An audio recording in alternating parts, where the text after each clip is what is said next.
Hey Nash, what should we make? Why don't you make a meatloaf as good as the last one, but easier and on a budget so you can make it all the time? All right, let's make an inflation sucks meatloaf.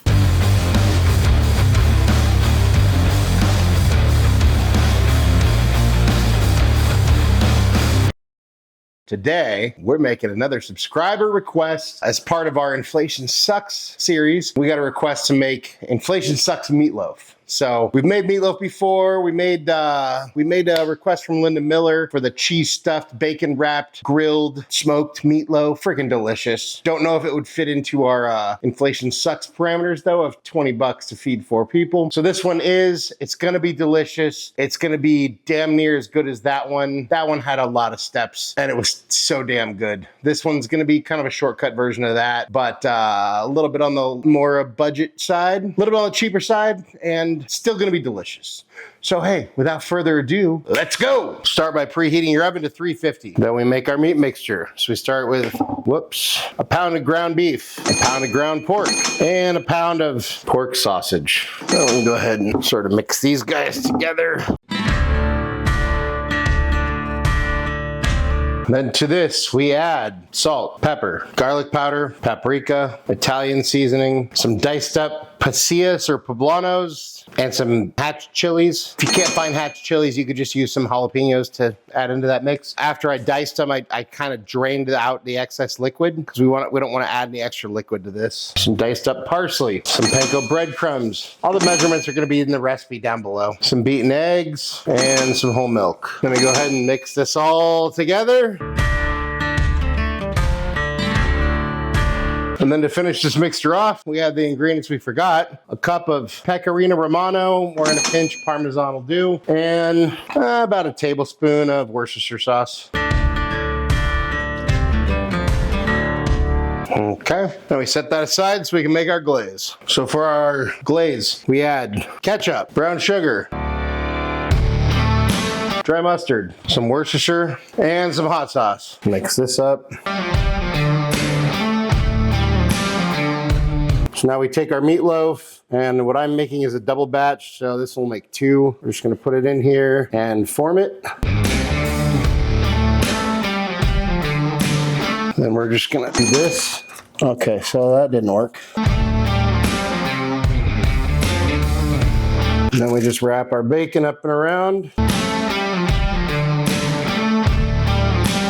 And then we just put that guy right there. Then we brush our guys with our basting sauce that we made. Pop these guys in the oven for probably about 45 minutes. I'm gonna pop in my little handy dandy thermometer here, so I'll let you guys know exactly how long it took. So see you on the other side. And there, with a little bit over an hour bake time, our 2 meatloafs are done. You can see we got some nice crispy edges. The bacon's nice and crisp. That glaze gave it a nice color. And there is no cheese pull on these guys. So I'm actually gonna do what you're supposed to do with most things. And we're gonna let this rest before we cut it open. So let's let these guys rest, and we'll go ahead and cut it open and plate. All right, so here's our guy. Let's go ahead and cut this guy open. Oh, look at that. It's looking pretty good. Let's just go ahead and take a couple of slices. And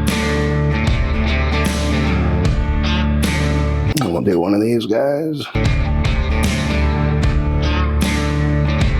Now we get our skillet real hot, a little bit of avocado oil, and then we're just gonna sear off our slices real quick, so.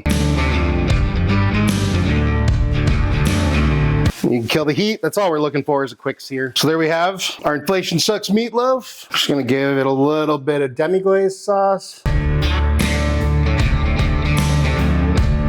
There we have our Inflation Sucks meatloaf.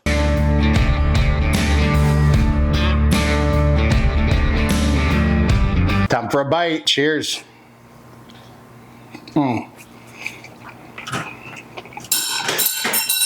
That is so so amazingly good. It might be almost as good as that one that took us a bunch of hours with the cheese-filled, bacon-wrapped one we did we smoked on the grill. But either way, I mean, that one was amazing. This one's also amazing and way easier to make, you know, with that, I think the mixture of the meats, that ground beef with the pork and the sausage, I think that really adds to the richness and the depth of flavor. Plus with those peppers and the parsley and the spices we put in there. And then obviously wrapping it in bacon, brushing it with that glaze. Plus you throw a little bit of demi-glace on at the end. It's a freaking winning combination. Winner, unholy trio of meatloaf dinner. So good. Highly recommend giving this one a shot. And the total came into this, but since we made a double recipe, the real total for feeding like 4 people is this. I think you can serve it with some easy like mashed potatoes or something, just some veggies, whatever you want. Highly recommend trying it. But hey, let's see what Nash thinks. Hey, bud, we got this little, look at that. We got our Inflation Sucks meatloaf. I know it was a request, but you wanted it, so here you go.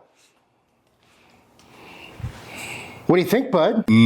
See, I knew you could do it. Anything you'd like to say to your fans? Do not withhold good from those to whom it is due when it is in your power to act. Buddy, you are full of wisdom. Nash approves. I approve. Look, big time winning dish, affordable, easy, and really delicious. I mean, I like meatloaf. This goes above and beyond your average meatloaf. Trust me. Trust me, trust me, trust me. Go try it like right now. It's worth it. You will like it. Thank you so much for watching. Really means a lot. You wouldn't mind taking a second to like, share, and subscribe. It would help us out. It'd mean a lot to us. If you want notifications every time we drop a new video, go ahead and hit that notification bell. If there's anything you want me to make, you want me and Nash to taste, go ahead and drop that in the comments, or head on over to the website where we have all our recipes and everything and send us a message there. And hey, just remember, cook more, eat better, embrace the chaos. That's it for now, folks. Thank you for your courage. Until next time, peace.